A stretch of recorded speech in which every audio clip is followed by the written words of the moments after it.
Donald Trump Iran সরকারকে অর্থাৎ ইরানকে নির্দেশ দিয়েছে তাদের কাছে যে ইউরেনিয়ামগুলো আছে সেগুলো ফেরত দেওয়ার জন্য, অর্থাৎ মিসাইল বলেন এবং পারমাণবিক যে বোমা বলেন এগুলো বানানোর জন্য মেইন যে এলিমেন্ট বা মেইন যে উপাদান সেগুলো হচ্ছে এই ইউরেনিয়াম। এখন এই ইউরেনিয়ামগুলা বলতেছে ডোনাল্ড ট্রাম্পকে ফেরত দেওয়ার জন্য।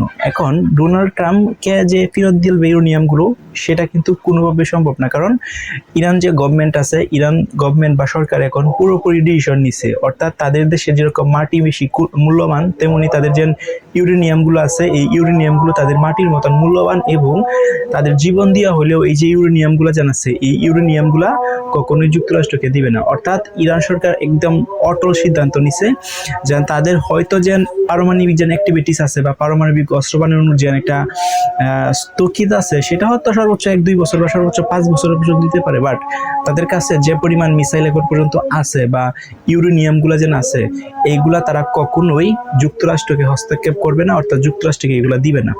এখন এই যে ইউরেনিয়ামগুলো যেন আছে এই ইউরেনিয়াম কিন্তু ইউজ করি পৃথিবীর যত পারমাণবিক অস্ত্র আছে বা পারমাণবিক বোমা আছে এই পারমাণবিক বোমা কিন্তু এই ইউরেনিয়াম ব্যবহার করে কিন্তু ব্যবহার করা হয়। এখন এই যে ইউরেনিয়ামগুলো যেন আছে এই ইউরেনিয়ামগুলো কিন্তু huge of amount uranium already ইরানের কাছে আছে। এখন এই ইউরেনিয়ামগুলো যদি দিয়ে দেয় যুক্তরাষ্ট্রকে, তখন কিন্তু যে ইসরায়েল ইরান আছে ইরানের যে একটা পারমাণবিক অ্যাক্টিভিটিস বা পারমাণবিক অস্ত্র বানানোর যে একটা কার্যক্রম সেটা কিন্তু থেমে যাবে, কারণ এই ইউরেনিয়াম কিন্তু তাদের মেইন ভরসা, অর্থাৎ ইউরেনিয়াম ইউজ করে বা ইউরেনিয়াম ব্যবহারে কিন্তু তারা এই অস্ত্রগুলা বানায়। এখন যদি ডোনাল্ড ট্রাম্প চাপ ক্রিয়েট করতেছে, চাপ ক্রিয়েট বলতে বিভিন্ন প্রকার হুমকি দিচ্ছে যে তাদেরকে ইউরেনিয়ামগুলো দিয়ে দিত, এবং ইউরেনিয়াম ব্যবহার করে অলরেডি মাটির নিচে অর্থাৎ ইরানের মাটির নিচে হিউজ অফ অ্যামাউন্ট ইউরেনিয়াম কিন্তু লুকানো আছে এবং পারমাণবিক অস্ত্র অলরেডি লুকানো আছে। এখন এইটা চাচ্ছে যে এই অস্ত্রগুলা যেন আছে পারমাণবিক অস্ত্রগুলা এবং ইউরেনিয়ামগুলা সেগুলা দিয়ে দেওয়ার জন্য। এখন আপনাদের কাছে কি মনে হয় যে ইরান কখনো এগুলা দিবে?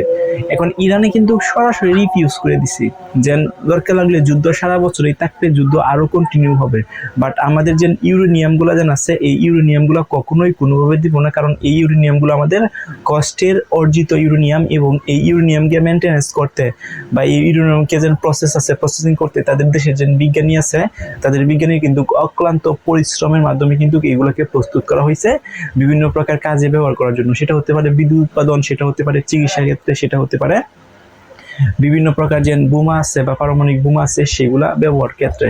সো এখন এই যে বোমাগুলা যে তৈরি করে এই তৈরি করার পিছনে কিন্তু ইউরেনিয়াম কাজ করে। এখন ইউরেনিয়ামই যদি ইরানের কাছে না থাকে তাহলে কয়েক বছরের ভিতরে দেখবেন ইরানের যে পারমাণবিক শক্তি আছে এবং পারমাণবিক যে অস্ত্রগুলো আছে সেদিক থেকে কিন্তু অনেক উইক হয়ে যাবে।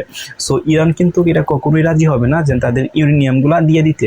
হ্যাঁ, হয়তো ডোনাল্ড ট্রাম্প বাধা প্রদান করতে পারে, অর্থাৎ ইউরেনিয়াম সরবরাহ করতে সরবরাহ করতে কিন্তু অন্য দেশের প্রতি কিন্তু বাধা ক্রিয়েট করতে পারে, মানে ইউরেনিয়াম যে দেশ থেকে ইরান নিয়ে আসে ইম্পোর্ট করিয়া সেই দেশকে হয়তো বাধা প্রদান করতে পারে যে ইউরেনিয়াম আর দিবে না। বাট ইরানের কাছে কিন্তু এখন right now huge of amount uranium আছে। এখন এই ইউরেনিয়ামগুলাই ব্যবহার করেই আগামী কয়েক বছর কিন্তু তারা তাদের যে অ্যাক্টিভিটিস আছে সেগুলো কার্যক্রম করতে পারবে, এবং বোমা সহ বিভিন্ন প্রকার কার্যক্রম কিন্তু এই ইউরেনিয়াম দিয়েই কিন্তু তারা করতে পারবে। সো আলাদা কিন্তু এখন ইউরেনিয়ামের প্রয়োজন নাই। সো এখন বর্তমানে যে ইউরেনিয়ামগুলো তাদের কাছে আছে সেইগুলাই ডোনাল্ড ট্রাম্প চাচ্ছে যে সেইগুলা ডোনাল্ড ট্রাম্পকে দিয়ে দেওয়া, অর্থাৎ যুক্তরাষ্ট্রকে দিয়ে দেওয়ার জন্য, অথবা এই যে ইউরেনিয়ামগুলো আছে এই ইউরেনিয়ামগুলো একেবারে ধ্বংস করে দেওয়ার জন্য।